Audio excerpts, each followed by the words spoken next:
Hello everyone, welcome to Civil Go, and we are continuing the GS5 mains paper based on Assam. So today I have introduced a new session in which we'll discuss the various schemes of the government of Assam, that is the programs and schemes of government, the welfare schemes for SC, ST, backward class, minority, disabled person, destitute women, children and old age people, farmers and laborers, that is as it is mentioned in our syllabus.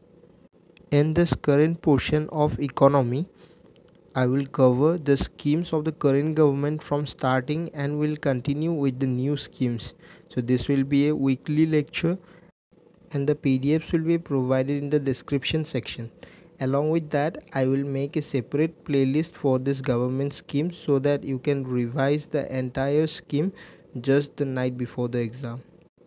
So the first scheme is the Chief Minister Samagra Gram Unnayan Yojana.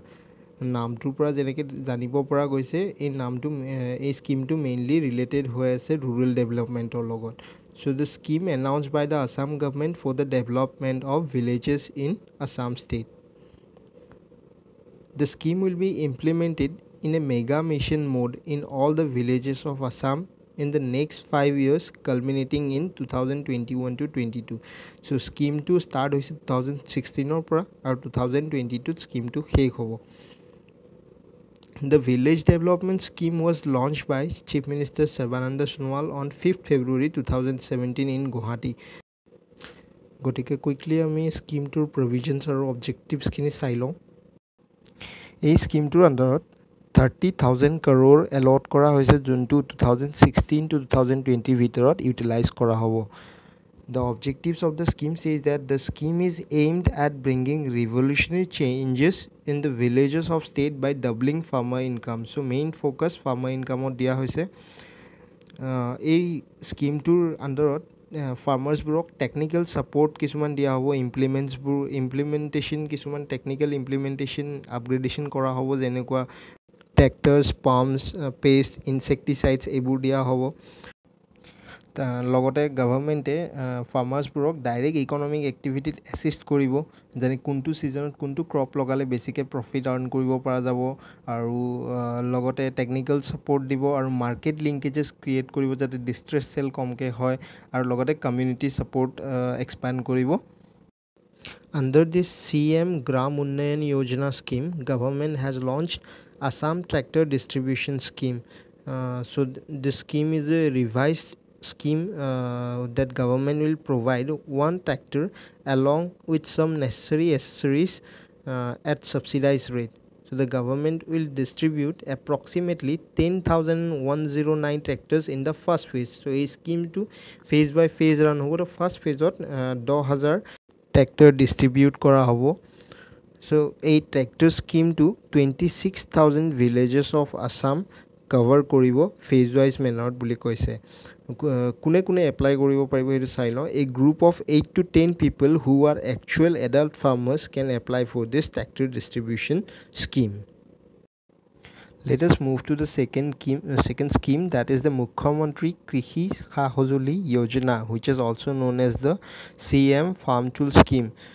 So this scheme is launched by the Assam government on 11th February 2019. So this scheme to main purpose hobo je Assamor farmersor junkhini implementation hoy farming ot hikini mechanized kora upgradation kora so tar karone kisuman tools provide kora hobo government pora subsidized rate ot The objectives are to increase the farm productivity and ensure higher income of farmers.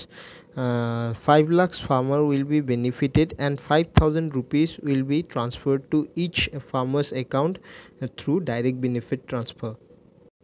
গতিকে 5,000 কে প্ৰত্যেকটো ফাৰ্মাৰৰ একাউণ্টত direct benefit transfer through দি দিয়া হ'ব যাতে তেওঁলোকে equipments আৰু টুলছবোৰ agriculture ইউজৰ কাৰণে কিনিব পাৰে Let us move to the next scheme that is the Assam Farm Loan Waiver Scheme.